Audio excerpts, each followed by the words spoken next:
Television Park. This is WJBF News Channel 6 at 5.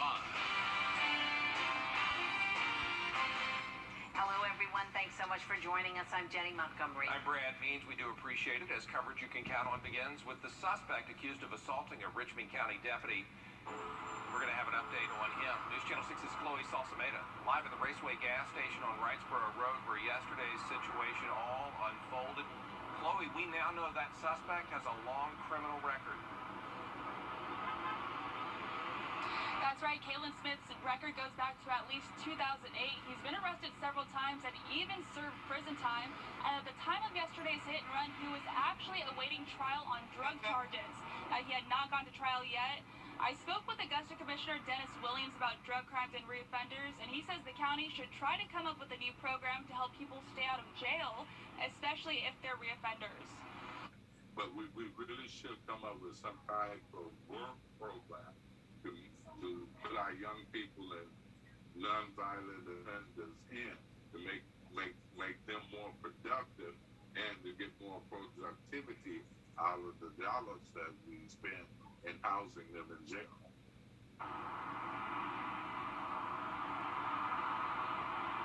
And Williams tells me the commission has had informal talks about these types of programs, but nothing's on the agenda right now. And of course, these programs depend on funding, which can be hard to come by. In Augusta, Chloe Salsameda, WJBF News Channel 6. All right, Chloe, thank you very much. The victim in an overnight shooting in Augusta has died. 38-year-old Victor Banks of Grovetown died around 7:45 this morning. The shooting happened at Icon Sports Bar and Grill on North Lake Road. No information yet on a suspect. A former U.S. Army major assigned to Fort Be busy in just a few minutes. Tim, thanks. You know, doctors say popular travel weekends like Labor Day could flare up those coronavirus cases if we're not careful. With businesses reopening, graduation parties, protests, kids going to camp, cases and deaths went up after Memorial Day and the 4th of July. So to avoid a repeat, health experts say avoid large gatherings, family reunions, indoor parties. Don't go to restaurants where staff aren't wearing a mask. If you go on a road trip, limit the number of stops. Pack your food. Sanitize after you visit a public restroom. Doctors say just stay home if you can. This epidemic has been really challenging. It's certainly not over yet, and there's certainly more to come, including potentially more surprises. We are also concerned about the potential for concurrent flu season during this epidemic. So please travel safely, do your best, take your precautions. I think it can be done if everyone does it together. And experts say don't travel if you're sick. Georgia State Department of Health, by the way, does not track recoveries from the coronavirus. Looking ahead to tomorrow, when Georgia Governor Brian Kemp will make a stop in Augusta. It is one of 4 stops across the state on the second leg of his fly-around tour. The governor and First Lady are promoting COVID-19 prevention protocols ahead of Labor Day. They'll be in the Garden City at noon after visiting Savannah, Valdosta, and the Peachtree DeKalb Airport. Frontline workers are using every tool in their arsenal to battle COVID-19. WJBF's Kim Vickers spoke to some at Augusta University about a new program being used to fight the virus in adults. 2 respiratory therapists at Augusta University Medical Center took the initiative to get certified on the ECMO machine, which acts as an iron lung or heart. They say it's a game changer for COVID patients. So the ECMO machine is a machine that can help support the lung and the heart, particularly in more advanced stages of failure, where there is a good chance that the patient's lungs and or the heart can recover. An ECMO machine, or extracorporeal membrane oxygenation machine, is used for patients who are critically ill with heart or lung injuries. It helps to take the stress off those organs while a patient recovers.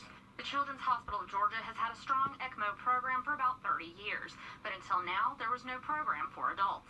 2 respiratory therapists at AUMC wanted training on the machine for educational purposes. After the pandemic hit, they were tapped to lead the adult program.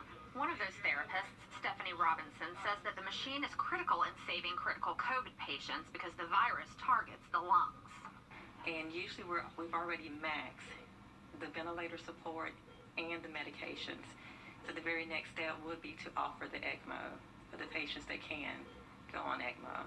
And for some, it's a life-changing game changer. They actually walk out of here and go home to their families. Robinson says that because of the pandemic, there must be an ECMO specialist in the room with the patient at all times. There are 7 ECMO specialists at Augusta University, and they take turns sitting with patients for 12-hour shifts. And because they're on for heart and or lungs, every second is very important. You know, we wear the double gloves, the eye goggles, the double mask, the gown, the shoe covering. So if you're not in the room and the pump stops, we have to put all that on. And that's time. That's wasted time to me that could be in the room actually saving the patient. The hospital says that the ECMO machines are very expensive and that they are hoping to acquire more of them soon. Back to you. In a time when virtual learning is some students' only option for school, South Carolina is taking extensive measures to make sure every child has access to the internet. We're going to have a special report on how they're working to achieve that goal as News Channel 6 at 5 continues. America. If you live in cities like Augusta and Aiken, you may take your internet connection for granted, but access to the higher speed internet can be a challenge for rural areas, and some say it's absolutely necessary for work and education. Here's News Channel 6 Aiken Bureau Chief Sean Cabbage-Stock. There's no problem finding dirt roads and cornfields in rural South Carolina, but what you may have a problem locating, a solid internet connection. The internet access for everyone in the rural areas has been pretty bad typically. Now, a recent study is shedding light on gaps in internet access across the Palmetto State. Kathy Swarding is the CEO of Palmetto Connections. Her organization, along with South Carolina Office of Rural Health and South Carolina Hospital Association, put their resources together to investigate the issue. So we really believe that a good way to bring services into rural and remote areas is through the use of telehealth. Once we got into telehealth, one of our biggest barriers was broadband. Using mapping info, FCC, and U.S. Census data, the organizations released a statewide map and 2 county ones. One showing the areas that have internet speeds in line with FCC's recommendations, the other showing the type and speed of the best technology available. We just got to work with the service providers and figure out what those solutions are. 12,000 residents, 7% of Aiken County's population has no access to broadband. News Channel 6 delve into the newly released information. We've learned, and you probably already know, there's room for improvement in the eastern portions of Aiken County. Congress is in the midst of looking at ways that they can help and incent rural South Carolina to get the investments that are necessary. The fastest internet, practically non-existent in mostly rural Bamberg County. It really brought to light that some kids just aren't connected as well as others, and it's not fair. They can't upload anything, they can't download anything. They might be able to get a call and maybe do a couple of things on their telephone, but to use their phone to its maximum ability, they don't have access. Bamberg County Councilwoman Sharon Hammond says that the county is working on 3 grants to get the infrastructure in place to be able to have access throughout the entire county. So we're trying to stay a step ahead in these times to bring the people what they need.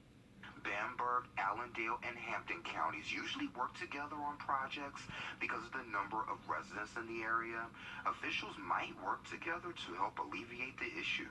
We are all in the same boat. And Bamberg can't come out of it unless Barnwell, Allendale, Hampton, and the other counties, Orangeburg, other counties around us coming out of it. Aiken Representative Bill Taylor says that he and others are working to find a solution on the state level. This last term that we've been in, we passed a bill in the House. I'm a co-sponsor, chief co-sponsor of this bill, that would give rural grants, financial grants to those who want to put internet in the rural areas. But some say another problem other than access is affordability.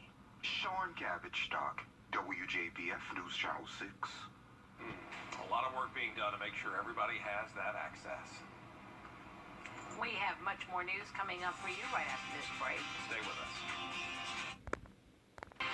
Welcome back, everyone. I'm Jenny Montgomery. Hi, Brad Means. Thanks for staying with us. Coverage you can count on continues with the latest on the deputy hit by a car last night. Deputy Keith Inman in serious but stable condition right now at Doctors Hospital. He is expected to survive. After an hours-long manhunt, deputies arrested Kalen Smith. He's charged with assault of an officer. He's in the Richmond County Jail. That incident happening at the Raceway gas station right next to Television Park, Wrightsboro Road and Augusta West Parkway, busy part of town. Tonight, we are learning new information about what led up to that incident, as well as the suspect's criminal history. News Channel 6's Chloe Salsameda is live tonight from that Raceway gas station off Wrightsboro Road. Chloe, you got your hands on Kalen Smith's warrants in this case. Yeah, that warrant says the whole thing started when a drug dog sniffed out narcotics on Kalen Smith's driver's side door. As we know, the situation escalated from there. The Richmond County Community and Sheriff's Office rallying behind one of their own. Deputy Keith Inman remains in stable but critical condition after he was dragged through the Raceway gas station parking lot on Wrightsboro Road. The Sheriff's Office says he was injured when suspect Kalen Smith tried to flee a traffic stop. That deputy was eventually thrown to the pavement. When word of the hit and run broke, calls flooded into the J.D. Paul Memorial Foundation, a group that supports law enforcement and their families. We've got people, as soon as they heard it, texting us, what can we do? Where can we donate? How can we show our support? What else can we do? The foundation tells me tensions between law enforcement and the public are high right now, but the local community consistently rallies behind the Richmond County Sheriff's Office. I think across the CSRA, our law enforcement has more support than we think. Now attention is turning to the suspect, Kalen Smith. His criminal record dates back to at least 2008. He's been arrested on drug charges several times and was awaiting trial. It's now raising questions about how to handle reoffenders. Augusta Commissioner Dennis Williams tells me the county should look at creating programs to help people stay out of jail. But we really should come up with some type of work program to put our young people and nonviolent offenders in, to make them more productive and to get more productivity out of the dollars that we spend in housing them in jail. And Kalen Smith has been charged with aggravated assault of a police officer. He faces up to 20 years in prison if convicted. In Augusta, Chloe Salsameda, Wjbf, News Channel 6. An Aiken County man is dead after he got hit by a vehicle while he was doing yard work last night. Happened about 7 o'clock near the intersection of Belvedere, Clearwater, and Duncan Roads. Officers say a vehicle ran off the road and hit Diego Morales. He died at the hospital. Richmond County investigators also looking into a deadly shooting at an Augusta bar last night. The coroner says Victor Banks was shot at Icon Sports Bar and Grill on North Leg Road. He later died at the hospital. Investigators have not said whether there is a suspect. Tim.